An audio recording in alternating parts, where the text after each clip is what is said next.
Oprostite, na koju ja sad blagajnu moram ići? Kako mislite? Ma sad došli su na razgled su rekli. Student Davor nek se javi na blagajnu, tako nešto. Pa ja sam Davor, na koju blagajnu moram otići? A ne, to se misli na studenta Davora koji tu radi. Ha, znači ne moram ići. Da, niste vi u pitanju. Okej, oprostite. Hvala Đenja. Oprostite, gdje vam stoji gluten? Mislite na proizvode bez glutena, imamo cijeli odjeljak samo za bezglutenske proizvode. Ne, pitam baš gdje vam stoji gluten, ono, samo pakiranje baš glutena.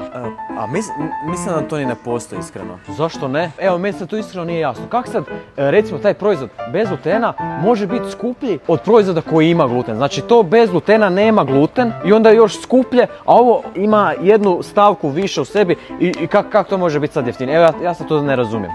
Oprosti, dečko, ostavio sam naočale doma, a mobitel mi je nešto prestao raditi, a ne znam šta je s njim, pa mi možeš sam pogledati. Mobitel ste rekli. Ma da, nešto je prestao raditi, ne znam sad šta mu je, žena me treba zvati svaki čas, šta god da sisne ne mogu se javiti. Tipke su mi isto nešto čudne, drugačije. Pogledaj, mislim nisu mi ono ko inače, jel da? Pa ovo vam je daljinski za TV i još je upakiran.